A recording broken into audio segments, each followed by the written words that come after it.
Tea time, yeah, making a difference, one cup at a time. Tea time, yeah, this is tea time, yeah, making a difference, one cup at a time. Tea time, yeah. So be sure to grab your tea, grab a seat, and tune in to Miss Liz.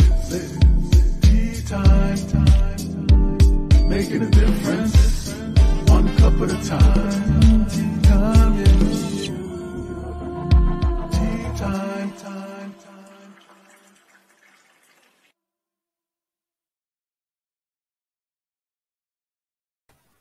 Well, welcome to Tea Time. That's right, it's tea time, and we're having afternoon tea this afternoon. So if you are in the Eastern Standard Time Zone, you are joining us in the afternoon. If you're in the Pacific Standard Time, you are in the morning.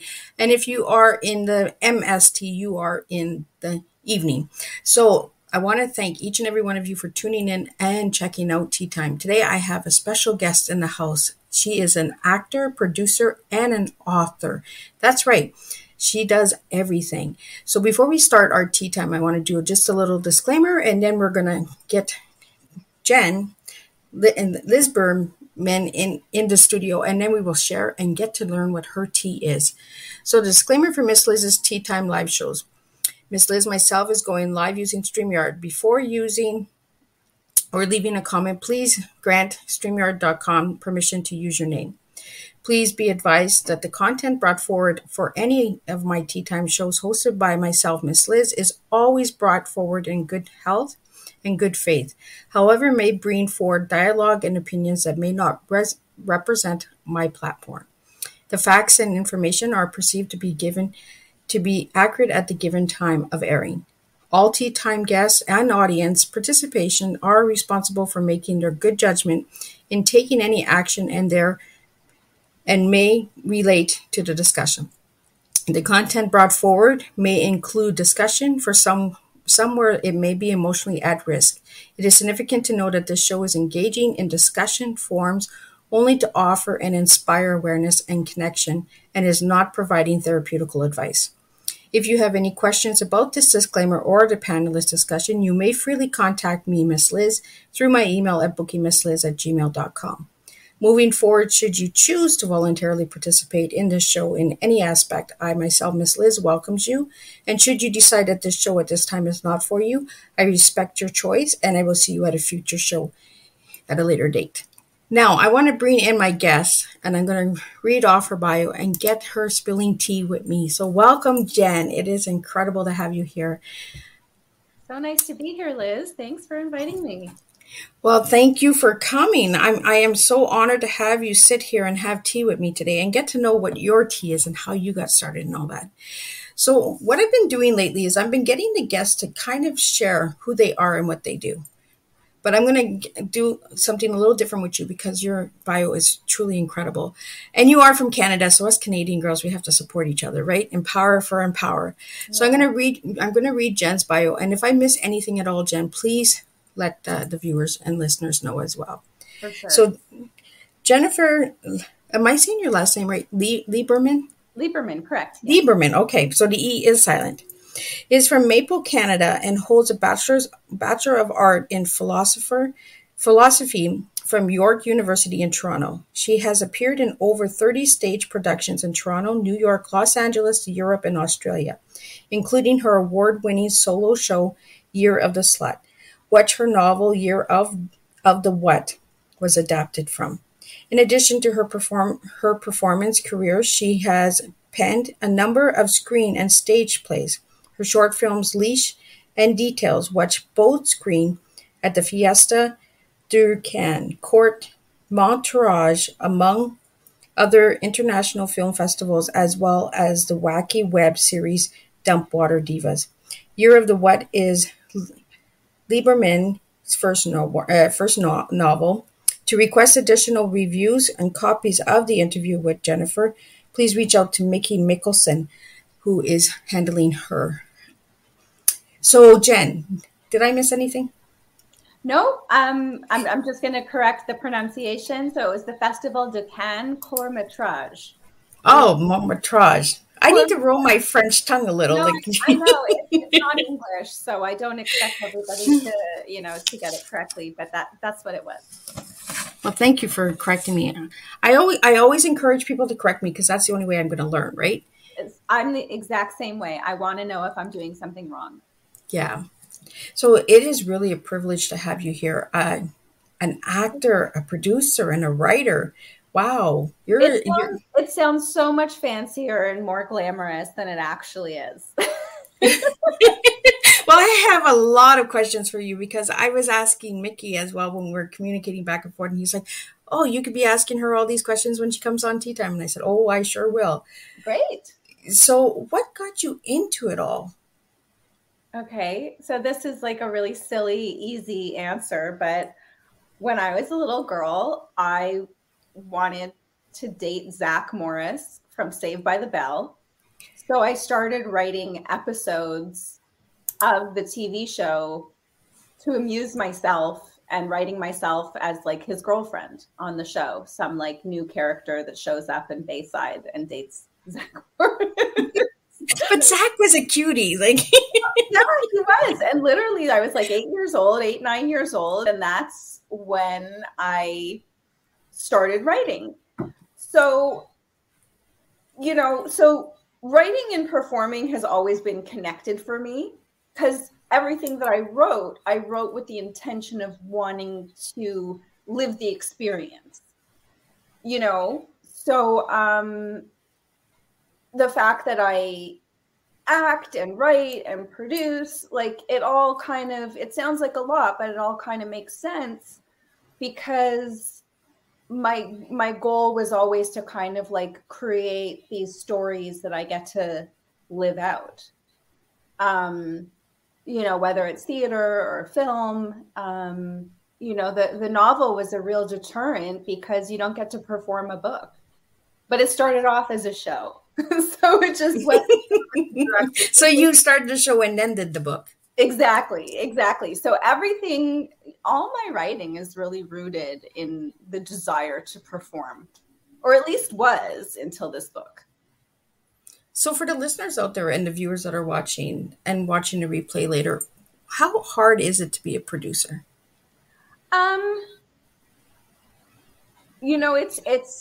It's funny.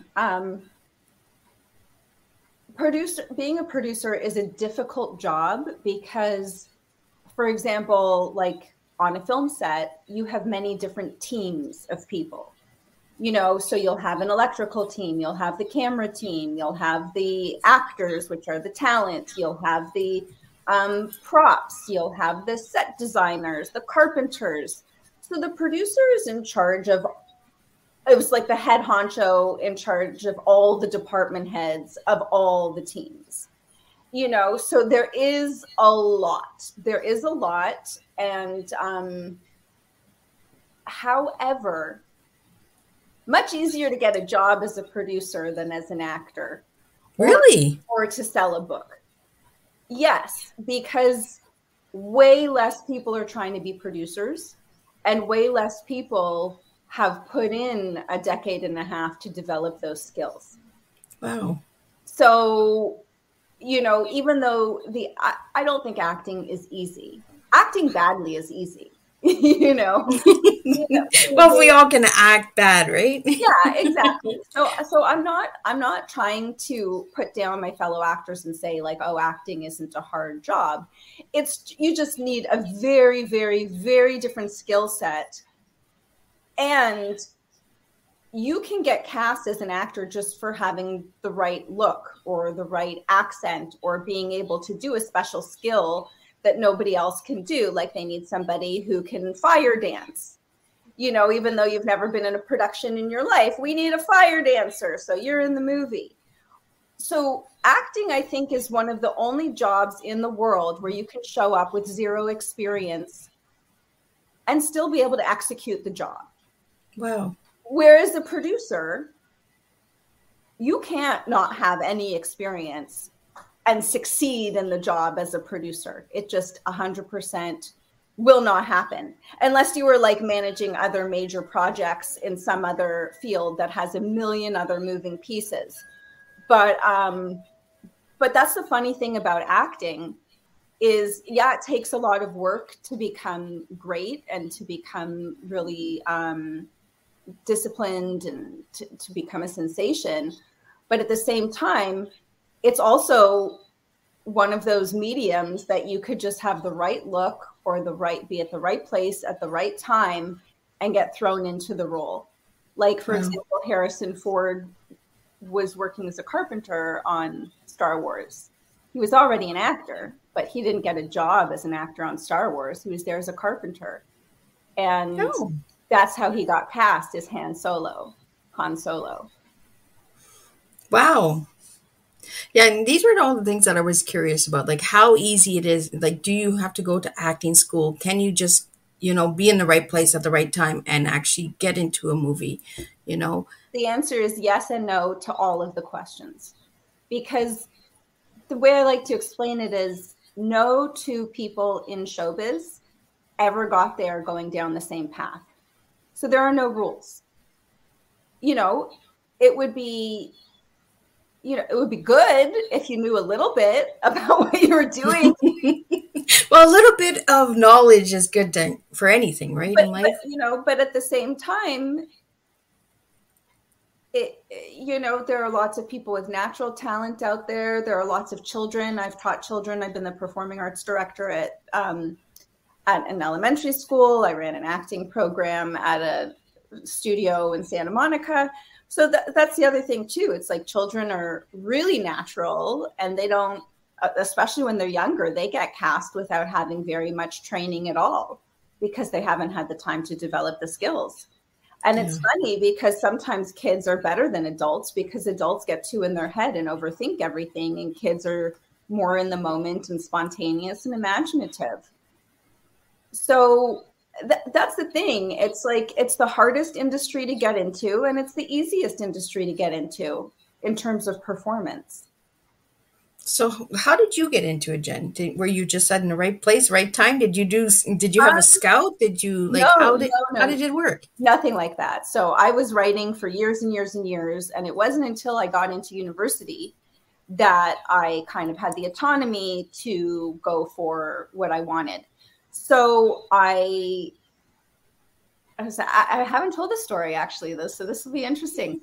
I was at campus at York University, where I went to school in Toronto, and there was a guy handing out flyers, seeing if people wanted to be movie extras. Oh. And I didn't want to be a movie extra, but I took the flyer anyways, and I called him, and I was like, I want to be an actor. And he's like, well, being an extra is not being an actor. Being an extra is being in the background and filling space in crowd scenes and riding your bike down the street or walking a dog, being the other person at the restaurant who has no lines. But if you do want to be an actor and you're serious, there's a famous school in New York called the Neighborhood Playhouse. It's one of the best acting schools. And there's a guy in Toronto who teaches the technique. Give him a call. And that's literally how I found my first acting class. I started studying with Tony Pierce at the New School of Drama in downtown Toronto. I did a 2-year Meisner technique program there. And while I was there, I also came to New York for the summer to go to the Neighborhood Playhouse, and learn at the actual school. And, so yeah, I was very serious about the craft and serious about taking classes. And I studied with 3 different teachers in Toronto simultaneously over the 3 years. I did my BA in 3 years. I was in a rush to get to New York. So she was moving fast. Yeah. So I also did like a 2-year Meisner program while I was in school, and I studied on camera classes with a character named Glenn Bang, and I studied sense memory and Strasberg's technique with a woman named Miriam Lawrence, and I continue to study till this day. I'm in 2 acting classes a week. I'm in a Shakespeare class every Thursday, and I'm in a acting technique class every Wednesday. So I'm actually playing Hooky from Shakespeare today to be able to talk to you. Oh. Well, I really appreciate you taking the time to have tea with me, Jen. And Yeah. it is nice to know, right? Because there might be people out there that have a dream of acting and are not aware of how you can get into it or the work and the process. Because it's like you said, like you're in a teaching class, acting class twice a week. So, you have to continue to build that, Yeah. right? So this is the other thing. This is what a lot of people don't understand about acting. I'm such a nerd, like on this subject. So just tell me. That's okay. That's what Ricky told me. He says she'll be good to ask all these questions too. Okay. So if you're a musician, nobody would expect you to not play your instrument for 6 months and then go do a show. If you were a dancer, nobody would expect you to not be in a dance class or stretch or warm up or dance for 6 months straight and perform at Lincoln Center. Nobody would expect a painter, to take off 3 years painting and then make their masterpiece, or even a writer, Yeah. So that's the thing. But I think writing and painting are a little different because that's imagination work, whereas dancing and instruments and acting, we are actually using our physical body and our emotions as our work. So in the acting world, we call it the acting gym. You wouldn't go to the gym, lose 30 pounds and say, I'm done, and never go to the gym again and expect to have that bod for the rest of your life. It's just insane. So that's the thing with acting in terms of like having your instrument ready, which means having your body in shape, having your voice in shape, having, like, do you have accents accessible? Like, so this is another fun story. If you go Mortensen, so he played the Aragorn in Lord of the Rings. Okay. Lord of the Rings trilogy, Aragorn, I have. the hot guy, the hero, the guy who ends up saving everybody and becoming the prince and all that. So he got one of the biggest roles in one of the biggest blockbuster trilogies of all time. And they were already shooting the movie when he began, and he was replacing an actor who got fired. Wow. Okay. Well, how could he get hired and 3 days after signing a contract be on set? He already had weapons training.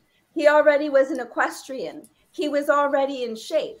He already knew combat. He already knew how to fight with a sword. He already knew how to do all these things that most amateur actors think, well, they're going to train me and they're going to teach me how to be a soldier, or they're going to teach me how to be a ninja, or they're going to teach me how to be that. And you know what? Sure. If you're Will Smith, if you're Tom Cruise, if you are already the biggest star in the world, totally. That's how they do it. If this is your big break, because you are a last minute replacement for a more famous actor who's too difficult to deal with and who never bothered learning the combat and learning the skills and learning everything that they had months to prepare, how do you step into that role? How do you step into that role if you're not ready? Exactly. Or even like, But he did an awesome job. Like, he did well. He was phenomenal. Well, first of all, he was already a phenomenal actor. He just didn't have the recognition, that the other one. Because that's the other thing too. There's so many phenomenally talented people that we will never know. Yep. Whether they're writers, musicians, poets, artists, dancers, there are so, you know what I mean? So a lot of it just has to do with timing, has to do with doing the reps, and has to do with being prepared. And meaning being prepared at a moment's notice. Like, for example, for me, and I'm sure a lot of actresses during COVID, we gained some weight. You know what I mean? Like if I had to play like, you know, the girl in the bikini who's the next door neighbor, you know, like on 2.5 Men, because it seemed like every female role on that show had to be in a bikini. You know what I mean? Like you don't have 3 months to get into shape. Do you have that body today? Do you have, you know, can you do salsa, you know, for a 5-minute dance sequence? Like, you know what I mean? And you don't have to be a professional salsa dancer. You can be an amateur salsa dancer. But like, how many skills do you have in your toolbox, and how ready are they to be taken out and used? I like that you said toolbox, because I do that with my toolbox. That was my original email, was the toolbox tea party, right? Is what tools you put in your box in order to get ahead in life. Yeah. You know, you need the tools, you need some training, you need that backup. So then when the time is right and you're in the right place, like you said, Jen, then things can happen. But if you don't have a toolbox and you don't have that preparation, you're not going to go anywhere. Yeah. And I just love to share like a silly little thing that happened in acting class yesterday with my fabulous teacher, Alan Miller.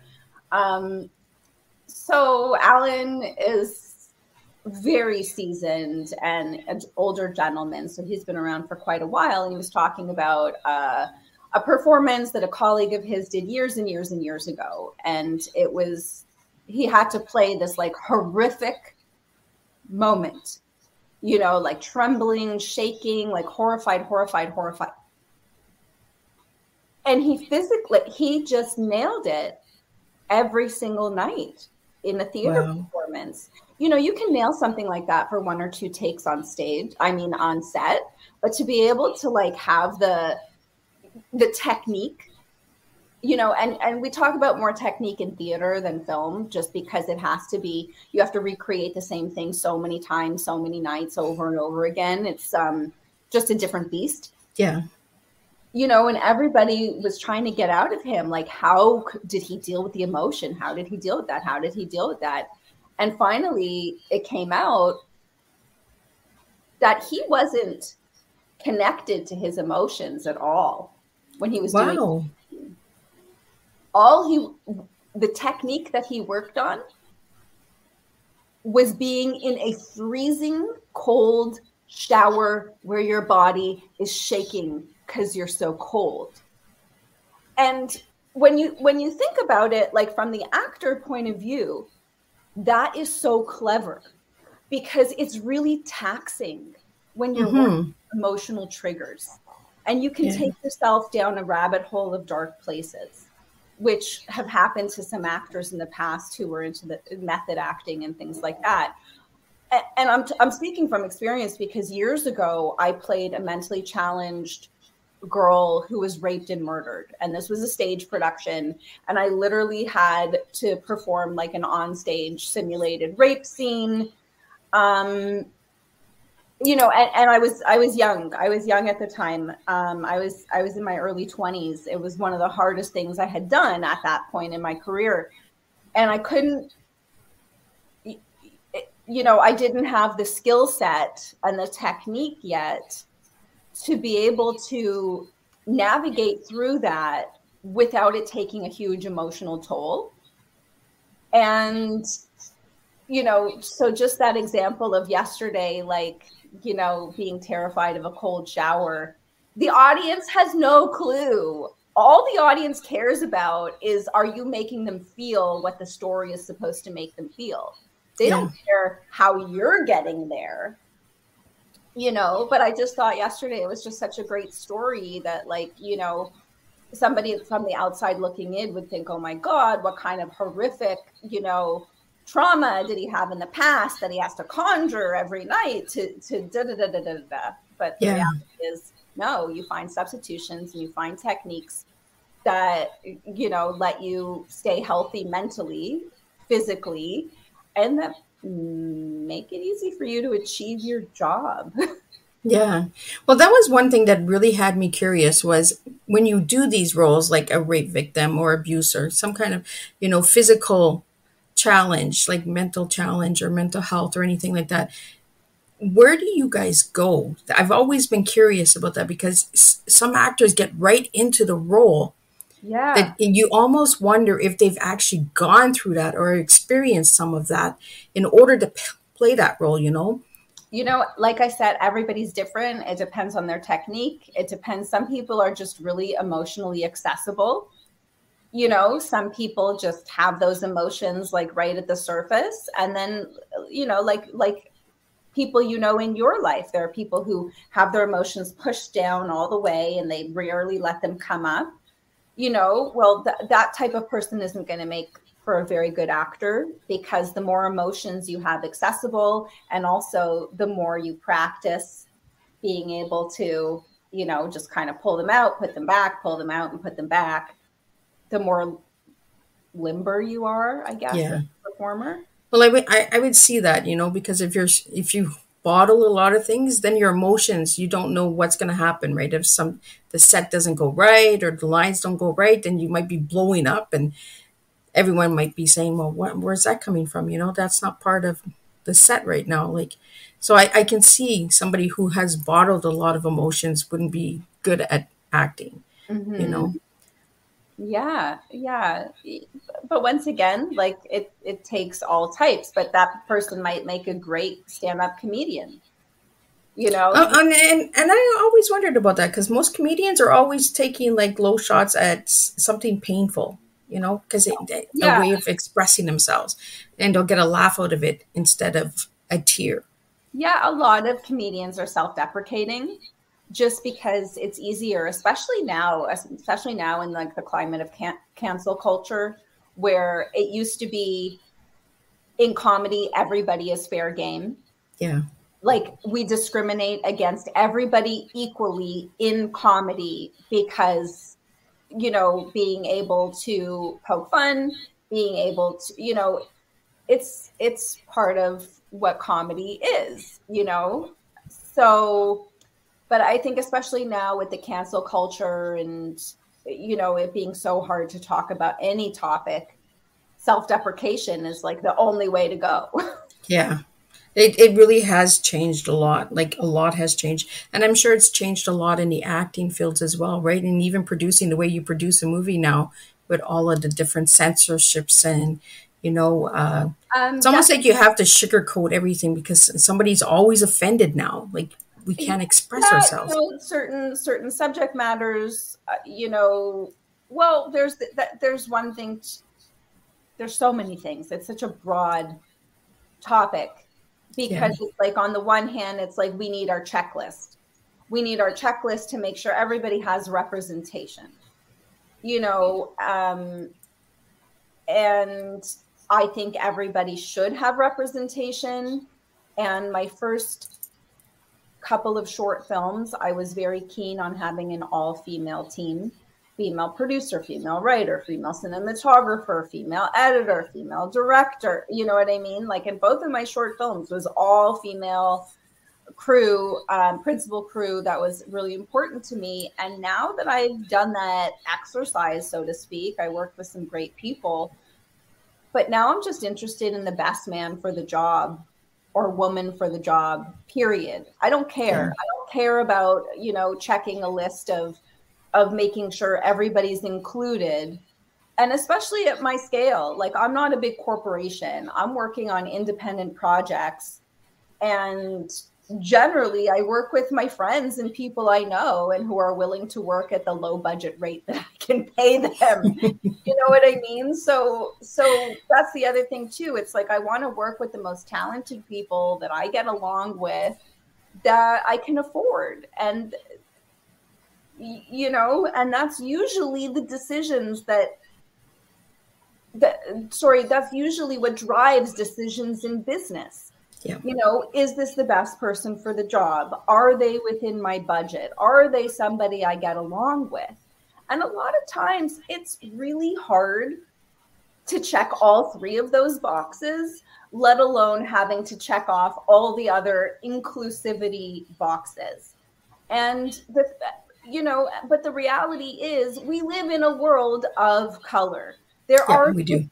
all different colors of people. There are going to be all different races. There are going to be all different sexual orientations, because come on, we're working in the arts. Yep. You know, so like I'm not as concerned about like filling quotas and things like that. I don't even know how we got on this subject. I'm sorry. No, that's okay, because that is also part of what you do, right? Is you're well, yeah, you know, and like as a producer, I kind of have to make those decisions. Yep. About, you know, putting the teams together. And, you know, and it's funny because I still am very adamant about making sure there's a diverse visibility, like within a script, in terms of like the casting. But because that's different, because that representation is very different, because that's the face of the project. Nobody's seeing who's working behind the scenes. Yeah. You know,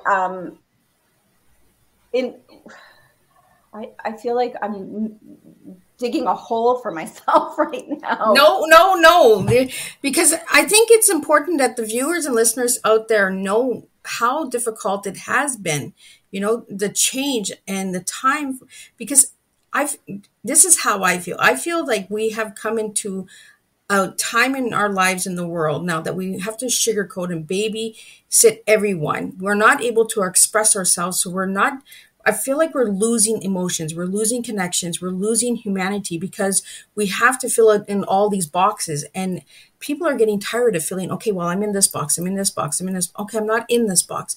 So, you know, we're all in these different boxes, and we need to get out of the boxes and start being human again. Well, the thing is, it's because we now live in a box, which is our computer or our tablet or our phone, you know, so our life is in a box. And because we live in this global community, all of these like subsets of groups of people are able to like find each other and then convince themselves that their mentality is the norm. Yeah. And they go on a crusade to try and infiltrate, you know, mainstream thought with whatever, you know, kind of fringe ideas they're discussing online, you know, whether it's the flat earth thing or whatever. But also, as we were talking, I realized that my next project, there's only 3 actors in it, and we're 3 white actors. And I'm just like, oh my God, how can we be 3 white actors? And it's like, well, actually, you know, it's like there's a couple, and none of the actors are getting paid. And I need to cast someone who's already comfortable with me and who's willing to, you know, do the intimate scenes and things like that. And, you know, I've already played his wife in the past, so that's kind of seamless. And then the other dude is just doing the director a favor and showing up for like a couple hours, you know, and then people get all up in arms about like, you have no diversity in your cast. And it's like, we also had no money to make this. Exactly. And you're pushing the limits by saying, you know what, there's no money, but we're still giving you a product. We're still giving you something to enjoy at the end of it, you know? And I'm a big person on, you have to give a little to get a little, right? And like you said, none of these actors are being paid, but it might be the big break that they do something in this new project that you have coming that will open a door for them. You know, sometimes we have to give and take. Oh, exactly. This is a huge business of bartering, getting in kind. You know, even you'll come off of your biggest paycheck and then go right to a free project, either because you want to support the director, or it's a role that you love, or it's something you've been championing. You know what I mean? So there's not a lot of consistency, and there's not a lot of rhyme or reason, but that's also the fun of the business. Exactly. You know, and I like that, because you open the door for others and say, you know what, I don't have the funds for this, but I would really love to have you in this project because I believe in you. I've worked with you. I know what you're capable of doing. Yeah. You know? And I think also, especially after the pandemic, there are many of us who haven't had an on-camera acting job in 2 years. Yeah. So that's a long time to not have a piece of new footage as an actor. You know what I mean? So even my colleagues who are working on this project with me, it's a very short film. It's a 1-day shoot. It's a 5-minute little comedic kind of sketch piece. And I have a friend who got a corporate kind of filmmaking job, and he wanted to collaborate on something more fun with his friends, and that's kind of how this thing came about.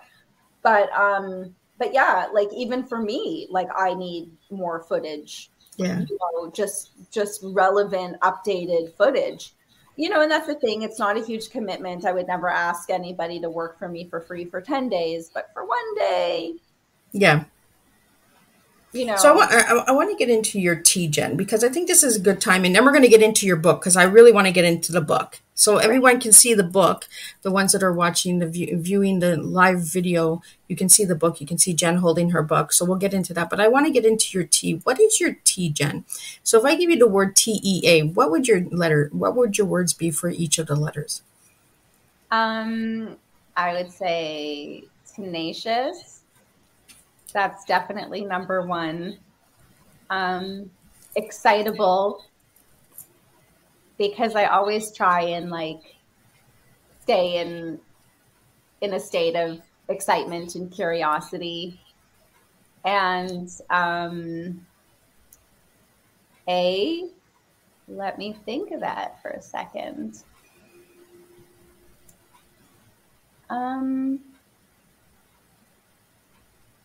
Annoying. Oh, I've never gotten that one yet. That's a new one. That's a first. Annoying. I can be annoying. I can, you know, kind of push. I can push a little bit. I can. You're that little rebel. Yeah. Yeah, I'm a rebel, but I'll also like hold my ground if I believe in something and I'm adamant about it. Maybe adamant would be better than annoying, but I'm fine with being annoying. That's okay. I love your authenticity. It's like, yeah, I'm annoying. I can be super annoying. That's okay. But that's okay to say that, right? Because we know our traits, we know who we are, and that's what your tea is, you know. And that's why I ask all of the guests what their tea is, because it comes from you. It's not me. I can't say these things about you, and that's who you are and who you present, right? So now let's get into the book, The Year of the What. How did that all come about? Okay, so let's rewind. We're going back. When I first moved to LA, I was trying to get a foot in the door like every other actor who moves to LA. And somebody suggested I write myself a one-woman show as a showcase piece. So I brainstormed some ideas, and Year of the Slut is what came out. I had the title first, and I kind of said the title just as a joke because I'm a little cheeky like that, and I can come up with some clever phrases. And my friend was like, no, that title's actually like, that's it. That's your title. That's your show. Go write it. And so when I went through my own personal Year of the Slut, it was the year after my first devastating heartbreak. So that is what the book is based on. But basically, I started writing erotic poetry, which I had never written before in my life, but also I was like a virgin prior to this relationship. So it was not really something that I had experienced. So it wasn't something I was going to write about, you know, but I guess like the heartbreak and the longing and all the like, you know, stew of emotions, you know, my emotional jambalaya. I love that emotional jambalaya. It turned into some sort of like poetry. So what I did for Year of the Slut is I took these, you know, kind of slutty, racy poems. I took 5 of them and I created a story arc around these 5 poems, loosely based on my story. which was easy because the poems were loosely based on my, dealing and, wading through the heartbreak jambalaya. So I love jambalaya. I just came up Jambalaya's got everything in it. It's a little bit of everything. Jambalaya. So that's how Year of the Slut began. And that's how I wrote the initial show. And the show went through some rewrites as I developed it and workshopped it. If you've seen the movie La La Land with Emma Stone, it was very similar. Nobody came to the first performance. Like my mom came and some people from acting class came. But in terms of like people who could hire me, people who were the reason I did the show, none of those people came. They couldn't care less. So, but this is the major thing. This is the major thing, which is until I did the show, most of my time I had been in LA was spent chasing after something I couldn't attain, trying to get an agent, trying to get a manager, trying to get, trying to get hired by a director, trying to get this person to return my call, trying to get a meeting with that person, trying to get this person to read my script, trying to get this. You spend so much time and having a full-time job to pay for your rent and your car and your headshots and your, and the websites that you have to submit your headshots on and your own website because you can't exist without a website. You know what I mean? Yeah. So when I started working on this show, both as a writer and as an actor, because I was acting as I was writing and I was writing as I was acting, and it was like I was split in half, and like the actor would do parts and then the writer would come and write parts. But I realized, wow, this is why I wanted to be an actor in the first place. I wanted to create. I wanted to write stories. I wanted to create characters. I wanted to put on a show. Oh my God, I'm doing it. And I didn't need the agent, and I didn't need the manager, and I didn't need the, all these people who wouldn't return my calls. Like, all I needed was me. Well, I had been a producer in the past. I had produced several productions prior to this. So I wasn't a first-time producer. If I was, I probably would have thrown myself off of a building. It would have been way too stressful to take on that and doing a one-woman show for the first time. Wouldn't have been able to. The actor, I was already a good actor.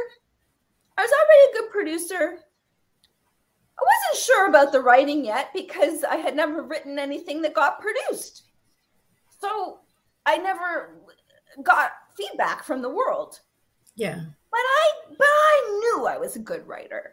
It's like down deep inside, I knew. I already had like a career as a producer, and I had already gotten some good credits as an actor. So I put this together, and not only that, I played 10 characters. Wow. And I realized I'm much better than I thought. You played 10 characters? I didn't know. Wow. Like, you know what I mean? Like, I had the balls to like move to New York at 20 without knowing anybody. Like, I knew somewhere inside of me I was good. But after doing that show, I was like, oh no, I'm really good. And I might sound like a jerk right now saying that, but you know what? If you can't say that about your profession, then right. why are you in it? Yeah. But that kind of proved to me like, wow, I'm at another level. Like I'm like being on stage an hour and a half, even with one character. Yeah. With no. Well, that's why I said 10. I was like, wow. Like, yeah. So that was like a huge in so many different aspects of my life. Like and even my mom saw the show, who, like, my parents have never been behind me being an actor. I come from a traditional Jewish family. I went to Jewish. How dare you be an actor? You know, even though there's a lot of Jews in show business, it's not what your parents want for you. You know, they want you to be a doctor, a lawyer, an accountant, you know, something like a professor. No, I wasn't. I knew since I was 8, since I wanted to be Zach Morris's girlfriend. I think some of the most best actors out there are Jews because they have that push, that drive, right? Yeah. But anyway, long story short, my mom saw the show and she was finally like, now I get it. This is what you have to do, isn't it? And I was like, I've been telling you this for 10 years. It only took 10 characters to get you to see it, Mom. Well, I know, but I can't blame my mom. That's the other thing about this lovely business. I can't blame my mom. She didn't see the production where I was the mentally challenged girl who was raped and killed. Because I think if she would have seen that, she couldn't make it to New York for that show. And that's the other thing, too. I did a lot of, you know, some of my best work my parents never saw, and it was on stage. So it's gone, you know? Yeah. And then the stuff that they did see was kind of mediocre because it was when I was first starting out, you know, and I wanted them to come see my first play in New York or whatever. But also, as an actor, you don't get to choose.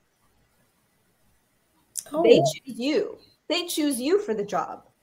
You can turn it down, but you don't choose which jobs you're chosen for. So a lot of times when you're starting out and you're working on student films, low budget productions, no budget productions, not getting paid, all of that stuff, it's really hard to prove to anybody how good you are, because you don't even know how good you are yet because you've never had the opportunity to rise to the occasion. Yeah. And you just mentioned something that caught my attention, Jen. You said that when one is on stage, it's gone. So once you're done the theater stage production, you don't see it, you don't know about it anymore? How does that work? Well, yeah. So most small budget stage productions, okay, maybe there'll be like a camera at the back of the theater for like posterity. You know what I mean? Yeah. Like, but you can't do a theater piece justice by having one camera at the back of the theater, you know, because you need it to get the whole extent of the stage. Because if you walk over here, you still have to be on camera. If you walk over here, or you have to hire a camera crew with multiple cameras and then it takes away from the well, not just that, or it has to be so high tech. It's like you're doing it for an HBO comedy special. Okay. And it just is an exorbitant amount of money. So yeah, so for a theater piece, you do the play and then it's done. And, you know, maybe it gets published, maybe it doesn't, maybe it's already published, maybe somebody else does it again in the future, but that's just it. Wow. So if you had to choose, what would you choose? Theater or film? Oh, so hard to choose. I love both. I love being on stage. I absolutely love being on stage.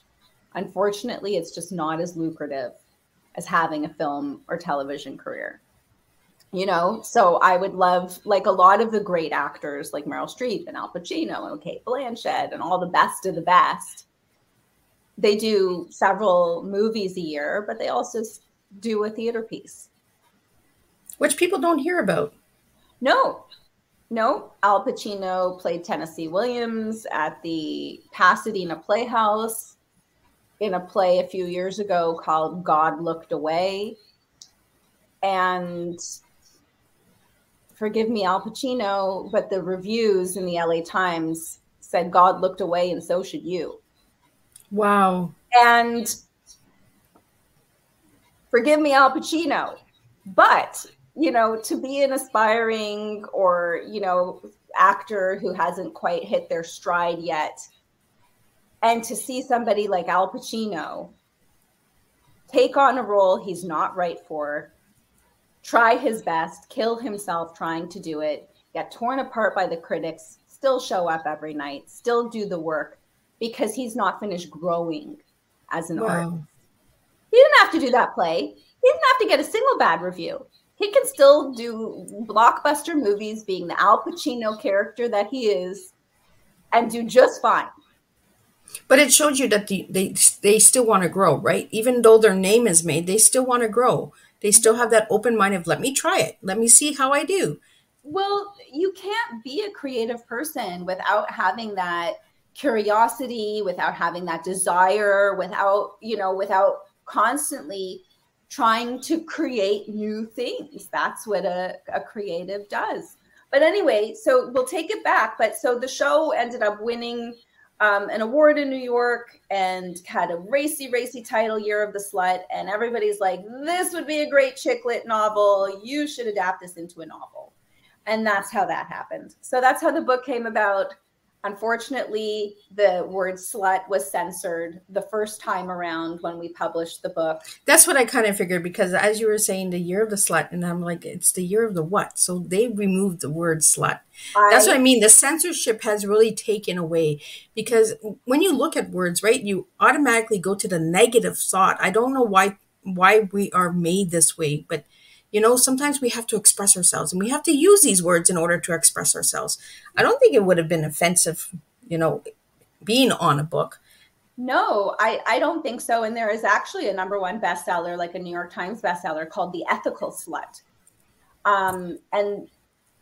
So there are books out there that have the word slut. Just for me, I was censored specifically from advertising. I kept getting flagged on Amazon, Facebook, Instagram, and as an indie publisher, if I can't use social media,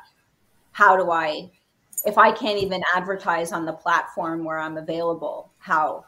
So it took a lot of soul searching, but finally I decided, I don't know if you're familiar with the term, you can be right or you can be happy. I've never heard that one. That's a new one. Okay. So that's a really great phrase that I heard in like a personal development workshop about 10 years ago. And it lives with me every day because it's basically about pick your battles. It's right. Like, for me, I could be right by having the best title without being able to sell the book. Well, how does that make me happy? Like all the work that I put into it and not being able to see any results. Mm-hmm. Or I can be wrong. I was wrong to choose that title. How dare I take that word? I can be wrong and change things. Yep. And become successful and be happy. Exactly. I like that because I've never heard that expression before. Yeah. So that's what happened, because a colleague of mine, the book had been dead for a year. It was published and was in the market for over a year and was dead. And a colleague is like, you have to change the title. The book's great. There's no reason it shouldn't sell. And it took me another several months to actually do it. Because the title is what grabbed everybody's attention. And once again, in terms of climate, like when the show was going on in New York, there was never an issue buying ads in the Village Voice or Time Out New York. I had no problem advertising in print. I had no problem advertising on their websites. But yes, in the past few years, I think especially since the Me Too movement, things have gotten hypersensitive, and especially a book called Year of the Slut, written by a female, that's a female coming of age empowerment book. Yeah. Clearly we're playing with words here. Clearly.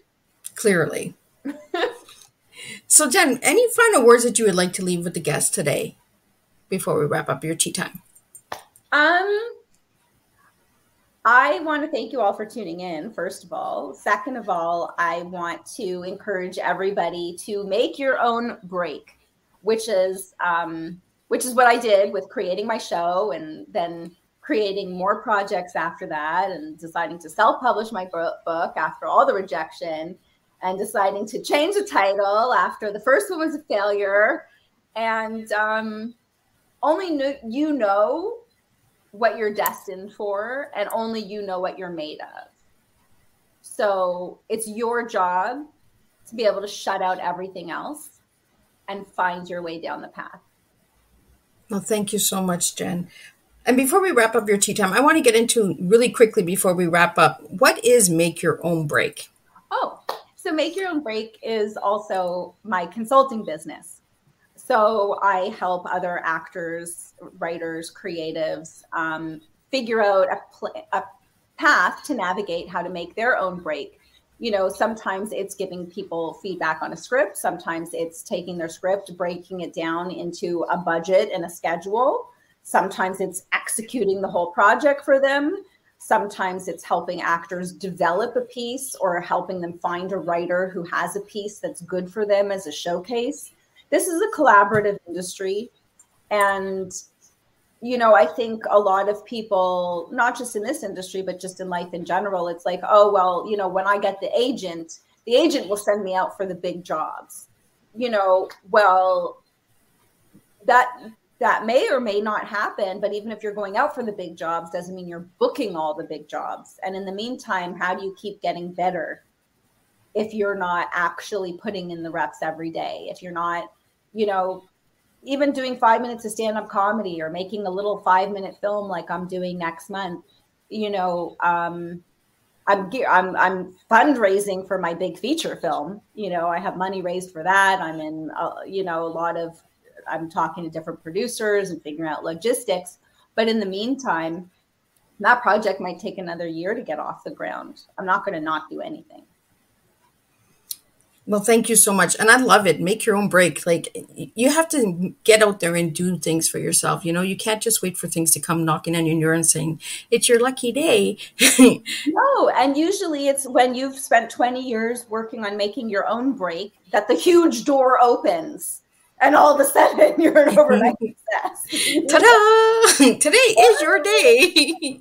Like, because I'm sure you've heard of the phrase, work begets more work. Yes. You know, so even if you're starting out or you're an out of work freelancer or whatever, you know, taking a couple of gigs for either free or, you know, barter or whatever, just so you have stuff on your resume, just so you have something in your portfolio, like, you know, just. Well, you have to build it, right? You have to build yourself. You know, if you wait for everyone else to build you, you're not going to get anywhere. You know, because you're the best person to build yourself is yourself, because you know, you know. Yeah. And the thing is, nobody cares about you. Exactly. Everybody cares about what you can get them. How much money can representing this person get me? How great will my film be if this actor is in it? How many people will see it? How much money will they make? You know, Nobody's calling me, you know, to see if I'm taking my vitamin D. Like, did you take your vitamin D? But you know what I mean? Like in terms of this industry, and actually, not to go too much over, but this was one of the really sad things during COVID. A lot of my friends are my colleagues, and a lot of my colleagues are my friends. But during COVID, I realized that more than 80% of these people are actually only colleagues. And they're not. I think during COVID, people really found out who was really a friend, and right? They're not my friends. They're my friends if they need a producer. They're my friend if they have a production on the go. They're my friend if they, you know, need a service from my business. But are they my friend? And, you know, and it's such a hard industry too, because you work so closely. Like, I've had writing partners where we collaborate, and, you know, this person's your best friend in the whole world for the 2 years that you're, you know, developing your project and writing your project and raising money and auditioning and shooting and post-production and release it. You know what I mean? Like, this person's like your best friend in the whole world, and then the project ends. Yeah. And maybe talk twice a year. I think we've really learned a lot, right? COVID has really taught us a lot about humanity, has taught us a lot about who we are as individuals as well. Like you said, for 2 years, you haven't done any filming or anything, like a lot of people haven't had that 2 years of filming or movies or connections. They really had to fight to stay in the light and get seen, right? So I really want to thank you, Jen, for being who you are and being so authentic. I love when my guests are authentic and they're selves, and like she said, she's annoying at times, so we'll take the little annoying beautiful girl here. And Jen, I really wish you the best in life, and I want to thank you for having tea with me and sharing your tea with me today, because without you having tea with me, my show would not be here. It is because of my guests that Tea Time is here. So I want to thank all the viewers and listeners who have tuned in each and every week for Tea Time, and I will see everyone on June 24th with a new guest with online education with Betty Parker coming in from the United States. So she has a program that she works with children. So I really am big on education, big on awareness, and big on making a difference. And Jen, that is exactly what you do, is you make a difference with what you do. So thank you for being with me today and with my guests. And thank you to all the viewers and listeners who tuned in. And if you're watching the replay, push #replay and let me know where you're tuning in from, because I'd love to hear where you're tuning in from. And let's just make a difference with one cup of tea at a time. So I will see you June 24th at 7 p.m. We are having evening tea with Betty Parker. Thank you, Miss Liz. Thank you, dear.